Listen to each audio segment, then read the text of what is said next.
ప్రభువైన యేసుక్రీస్తు నామమున మీ అందరికీ నా వందనములు. పరిశుద్ధ గ్రంథములో నుండి యోవేలు గ్రంథము 2వ అధ్యాయము 12వ వచనము చదువుతున్నాను. ఇప్పుడైనను మీరు ఉపవాసముండి కన్నీరు విడుచుచు దుఃఖించుచు మనఃపూర్వకముగా తిరిగి నా యొద్దకు రండి. ఇదే యెహోవా వాక్కు. ప్రార్థన చేసుకున్నామండి. ప్రేమగల దేవా, దయగలిగిన తండ్రి యేసయ్యా, నీకు వందనాలు, స్తోత్రాలు స్వామి. ఈ సమయంలో మాకు మీరు సహాయము చేయండి. వాక్యము ద్వారా మాతో మాట్లాడి నీ కృప చూపించమని యేసు నామమున ఈ ప్రార్థన అడిగి వేడుకొనిచున్నాము తండ్రి, ఆమేన్. ఇప్పుడైనను మీరు ఉపవాసము ఉండాలి అని దేవుని మాటగా మనం చదువుకున్నాం. కన్నీరు విడిచుచు దుఃఖించుచు మనఃపూర్వకముగా తిరిగి నా యొద్దకు రండి అని దేవుడు మాట్లాడడం జరిగింది. దేవుని ప్రజల పంటలను గొంగలి పురుగులు, మిడుతలు, పసురు పురుగులు, చీడ పురుగులు తినివేసి ఉన్నవి. దేవుని ప్రజలకు రావలసిన పంటలు, చేతికి రావలసిన ధాన్యము, ద్రాక్ష పళ్ళు, దానిమ్మ పళ్ళు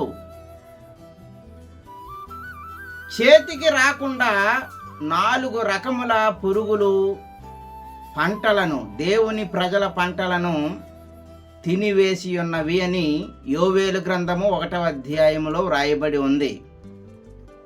దేవుని ప్రజలు దేవునిని ఆరాధించాలి, దేవునిని పూజించాలి, దేవునిని స్తుతించాలి.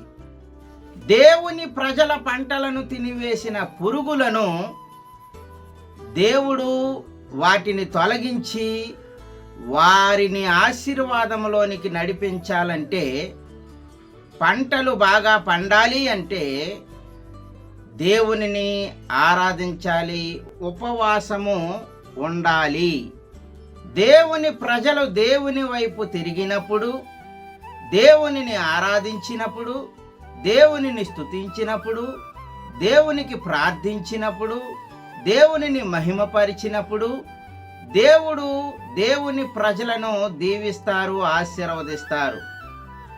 మనము కూడా మన జీవితాలలో ఎన్నో మాటలు చెబుతూ ఉంటాం. ఇప్పటికైనా బాగా చదువుకో, ఇప్పటికైనా బాగా ఉద్యోగం చేసుకో, ఇప్పుడైనను స్థిరపడు, ఇప్పుడైనను నీవు బాగుపడాలి అని మనము ఆలోచనలు చెబుతూ ఉంటాం మన వారికి.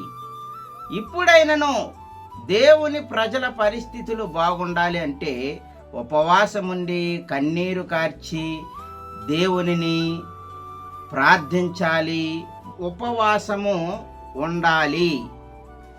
యోవేలు గ్రంథము 2వ అధ్యాయము 25వ వచనములో, మీ దేవుడైన యెహోవా నామమును స్తుతించునట్లు నేను పంపిన మిడుతలను, గొంగలి పురుగులను, పసరు పురుగులను, చీడ పురుగులను అను నా మహాసైన్యము తినివేసిన సంవత్సరముల పంటను మీకు మరలా నిత్తును.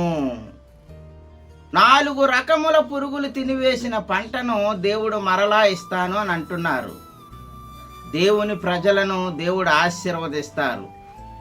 దేవుని సంఘము దేవునిని ఆరాధించాలి, ప్రార్థించాలి, మహిమపరచాలి, ఉపవాసం ఉండాలి. ఎప్పుడైతే ఉపవాసం ఉండి మనము ప్రార్థన చేస్తున్నామో కఠినమైన సమస్యలు పరిష్కరించబడతాయి, కఠినమైన సమస్యలు తొలగింపబడతాయి. విశ్వాసముతో, నమ్మకముతో దేవునిని ఆరాధించాలి, దేవునిని స్తుతించాలి. ఉపవాసముండి దేవుని మీద నమ్మకం ఉంచుతూ దేవునిని ఆరాధించినప్పుడు మన జీవితాల్లో అద్భుతమైన కార్యములు జరుగుతాయి. నా జనులు ఇక నెన్నటికి సిగ్గునొందరు అని యోవేలు గ్రంథము 2వ అధ్యాయము 26వ వచనములో వ్రాయబడి ఉంది.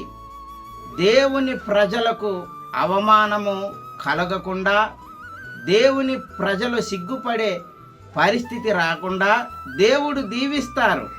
నీ పరిస్థితి ఏదైనా, నీ చదువులో దేవుడు సహాయము చేస్తారు, నీ ఉద్యోగంలో దేవుడు సహాయము చేస్తారు, నీ చేతి పనిని కూడా దేవుడు ఆశీర్వదిస్తారు.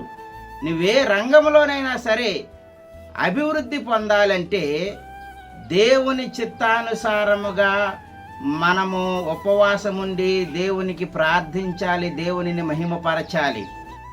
ఎన్నో బలమైన కార్యాలు యేసుక్రీస్తు వారు చేయగలిగారు అంటే వారు ఉపవాసం ఉండి ప్రార్థన చేశారు. దేవుడు ఈ వాక్యమును దీవించి ఆశీర్వదించునుగాక. ఆమేన్. సర్వోన్నతమైన స్థలములలో నుండి దేవుడు మనలను దీవించి ఈ భూమి మీద మనకు తోడైండి మనలను, మన కుటుంబాలను నడిపించి ఆశీర్వదించునుగాక. దేవుడి మాటలను దీవించునుగాక. ఆమేన్. ప్రార్థన చేసుకుందాం. ప్రభువా, నీకు వందనాలు, స్తోత్రాలు. ఇప్పుడైనను ఉపవాసం ఉండి కన్నీరు విడిచుచు దుఃఖించుచు మనఃపూర్వకముగా నీ వద్దకు తిరిగి వచ్చినప్పుడు మా పరిస్థితులను బాగు చేసి, మా కుటుంబ పరిస్థితులను బాగు చేసి బలపరిచి దీవిస్తారని చక్కని మాటలు మాతో మాట్లాడినందుకు నీకు కృతజ్ఞతాస్తుతులు చెల్లిస్తూ యేసుక్రీస్తు నామమున ఈ ప్రార్థన అడిగి వేడుకొనుచున్నాము తండ్రి. ఆమేన్.